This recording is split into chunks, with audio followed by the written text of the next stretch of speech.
अस्सलाम everyone, I hope आप लोग सब ठीक होंगे। आई एम रियली सॉरी, मैं लास्ट वीडियो में शाउट आउट देना भूल गई थी, तो हमें हिबा आरिफ ने बिल्कुल सही आंसर दिया था।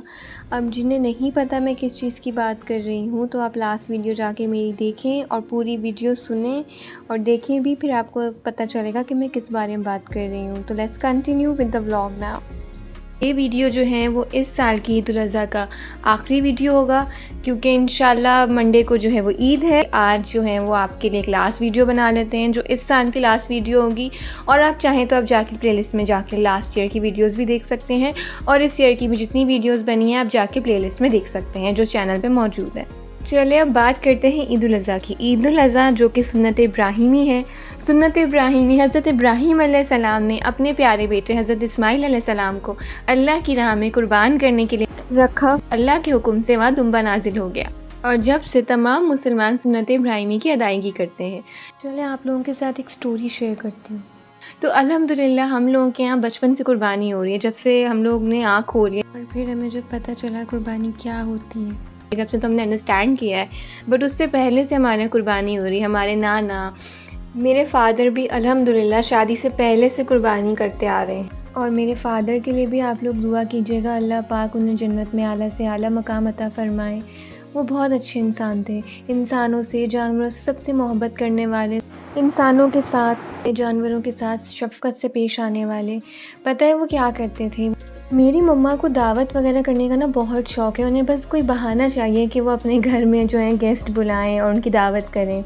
तो हमारे घर में दावतें वगैरह बहुत होती थी। इवन नॉर्मली भी जो हम लोग डिनर करते थे, तो जब कभी ऐसे आप चिकन खाओ या फिर आप कभी बीफ खाओ, तो उसमें कभी कभी होता है ना कि हड्डियाँ वगैरह बच जाती हैं, और जो भी बच जाता है ना, मतलब जिसे सबका खाया हुआ बच जाता है। तो ये हमेशा से था मेरे फ़ादर का कि जब सबकी प्लेट में से कुछ ना कुछ बचता था, तो वो सबकी प्लेट जो है वो साफ़ करते थे। सबकी प्लेट साफ़ करते थे, सबकी दावत के बाद या डिनर के बाद वो सबकी प्लेट्स ऐसे साफ़ करते थे कि उसमें से जो भी राइस है, बचे हुए राइस हैं, या फिर अगर उसमें रोटियां हैं, वो रोटियों को बहुत छोटा छोटा कर देते थे, बिल्कुल छोटे छोटे पीसेस कर देते थे उन रोटियों के। फिर इसमें बोटियां, राइस और जो भी बचा हुआ होता था ना, जैसे लोग तो ज़ाया कर देते हैं, तो वो क्या करते थे, जो सारा खाना ज़ाया करते थे ना लोग, उस सारे खाने को जो है वो जमा करके वो बिल्लियों को देते थे। और ये हमेशा से था उनका कि प्लेट साफ़ करनी है, कोई खाना ना इस तरह कचरे में नहीं फेंकना, जैसे लोग फेंक देते हैं ना। तो वो इस तरह जो है वो खाना हमारे घर से जाता था। फिर हमारे घर के लाइक ऊपर जो है मुंडेर कहते हैं ना उसे, मुंडेर पे हम लोगों ने पहले छत पे, उस पे मुंडेर पे हम लोगों ने जो है वो बाजरा और जो है पानी रखा होता था परिंदों के लिए गर्मी में, और वैसे सर्दी में भी होता था, बट गर्मी में ज़ाहिर है परिंदों को ही प्यास लगती है, तो उसमें वो पानी रिफ़िल करते रहते थे। My father was a animal lover. हर तरह के जानवर पसंद थे उन्हें, गाय बकरे, उन्हें जो है वो कैट्स, उन्हें डॉग्स, उन्हें बर्ड्स, हर तरह का जानवर उन्हें पसंद था। इवन वो पालते भी थे। शादी से पहले उन्होंने हर तरह के बर्ड्स जो हैं वो पाले हुए थे, और उसका एक बहुत बड़ा, मेरी दादी के यहाँ एक बहुत बड़ा उन्होंने पिंजरा बनाया हुआ था, बिल्कुल रूम साइज़ का ना, बहुत बड़ा, लंबान में भी चौड़ान में भी। तो वो अभी तक थोड़े टाइम तक मौजूद था। उसके बाद फिर जब मेरी दादी का घर रेनोवेट हुआ तो फिर उसको हटा दिया था, और फिर इतनी केयर भी नहीं होती थी। ऑब्वियसली मेरे फादर की शादी हो गई थी, तो वो अपनी फैमिली में लग गए थे। तो मेरे फ़ादर को ना उस शादी के बाद भी काफ़ी शौक़ था। उन्होंने शादी के बाद भी हमें बहुत सारे पैरट्स वगैरह ला के देते थे।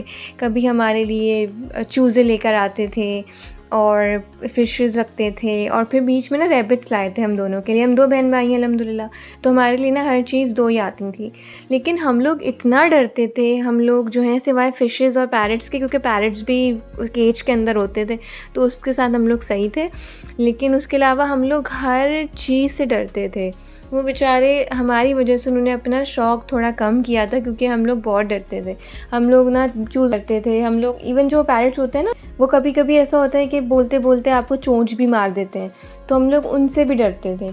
इवन जब रैबिट्स आए ना, तो रैबिट्स मेरी मम्मा को ही बहुत पसंद है ना, तो जब रैबिट्स आए तो हम लोगों ने रोना शुरू कर दिया। मेरे फादर एक दफ़ा किटन ले आए और हमें उस किटन से भी डर लगने लगा।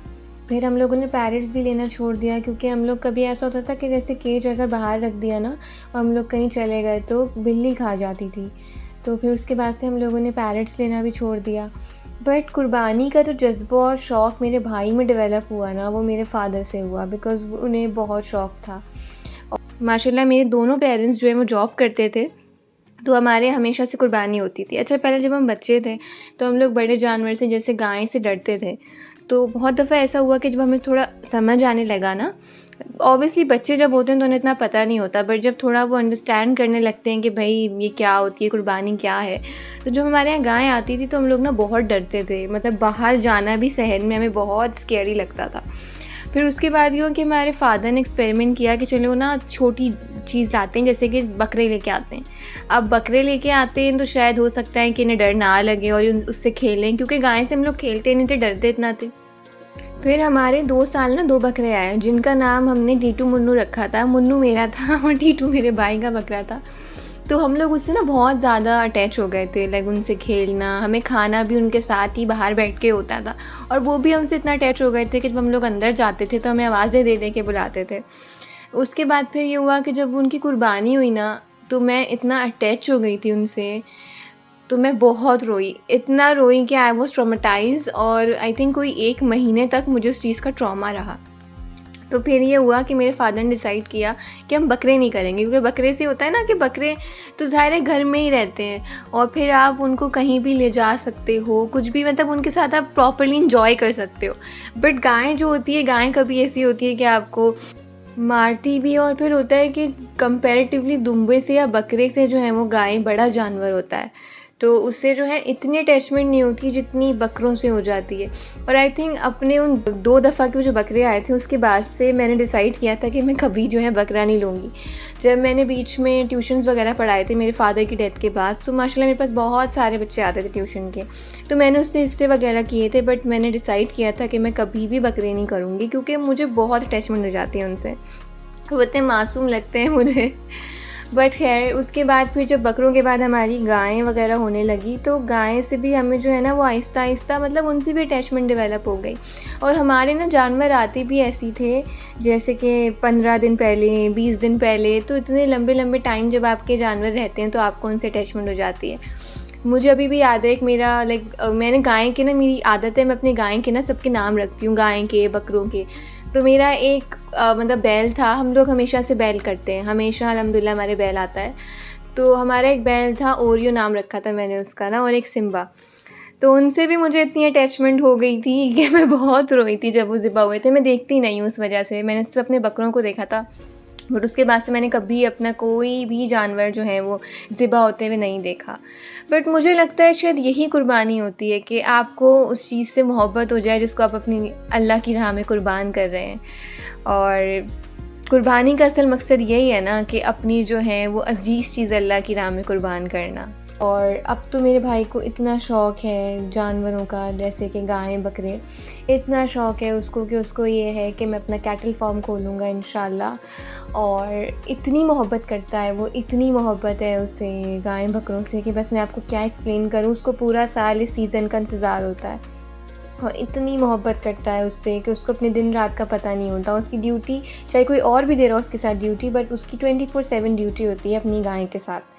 वहाँ बैठा रहता है और फिर उसे नहलाएगा, उसे खिलाएगा, हर चीज़ जो है वो कहता है कि मैं अपनी गाय के साथ ही करूँ, मैं वहाँ बैठूँ, मैं खाऊँ पीऊँ, सब उसके साथ। तो बहुत ज़्यादा मोहब्बत हो गई है ना उसको कुर्बानी से।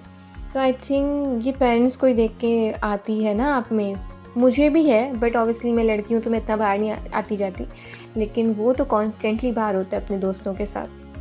तो आप लोग भी जो हैं जब गोश्त तकसीम करें तो सबसे पहले अपने उन रिश्तेदारों के बारे में सोचिएगा जिनके यहाँ कुर्बानी नहीं होती। मेरे फ़ादर कहते थे, और हमें अभी तक ये बात याद है और हम लोग इम्प्लीमेंट करने की भी कोशिश करते हैं, कि ये जो ईद है ना, ईद उल अज़हा गरीबों की ईद होती है। हम लोग तो पूरा साल गोश्त खाते हैं, ये लोग तो इंतज़ार करते हैं कि ये वाली ईद आए तो इन्हें गोश्त मिले। तो ज़्यादा से ज़्यादा कोशिश करें कि अपने आप जो भी जानवर काट रहे हैं, चाहे वो ऊँट हो, चाहे वो बकरा हो, चाहे वो दुम्बा हो, चाहे वो गाय हो, ज़्यादा से ज़्यादा हिस्सा गरीबों का निकालें। अपने उन रिश्तेदारों का निकालें जिनके यहाँ कुर्बानी नहीं होती, वैसे भी दें रिश्तेदारों को जिनके यहाँ कुर्बानी होती भी है, क्योंकि इस तरह से मोहब्बतें बढ़ती हैं। लेकिन कोशिश करें कि सबसे पहले अपने आसपास देखें कि जिन्हें ज़रूरत है गोश्त की, वहाँ ज़रूर गोश्त तकसीम करें। अपने गार्ड्स को दें, अपनी मेट्स को दें और हर उस शख्स को दें जिसको गोश्त की ज़रूरत है। चलें, फिर आप मुझे कमेंट्स में बताइएगा कि आप लोगों ने इस साल जो है वो क्या लिया, गाय ली या बैल लिया या ऊँट लिया, बकरा लिया, दुम्बे लिए। आप लोग मुझे कमेंट्स में बताइएगा और अल्लाह जो है वो हम सबकी कुर्बानियाँ कबूल फ़रमाए और हमें जो है वो इतना साहिब हैसियत बनाए कि हम लोग अगले साल हज पे जाएँ इंशाअल्लाह। और अपनी दुआओं में याद रखिएगा। और ईद उल अज़हा सेगमेंट से अब हमें दीजिए इजाज़त। आपसे मिलेंगे इंशाल्लाह नेक्स्ट ईयर न्यू वीडियोस के साथ। और अगर आप हमारी पुरानी वीडियोस या अभी करंट वीडियोस देखना चाहते हैं तो आप मैं आपको बता रही हूँ, आप प्लेलिस्ट में जाके ईद उल अज़हा की प्लेलिस्ट है हमारे चैनल पे, वहाँ जाके देख सकते हैं। इंशाल्लाह हम आपको नेक्स्ट ईयर और जो है अच्छी जो है गायें बकरे दिखाएंगे। और इंशाल्लाह नेक्स्ट ईयर हम लोग एशिया की सबसे बड़ी मंडी जो नॉर्दर्न बाईपास में लगती है वहाँ भी आपको विज़िट कराएंगे। तो बस आपने क्या करना है, लाइक करना है, शेयर करना है, कमेंट करना है और चैनल को सब्सक्राइब कर देना है।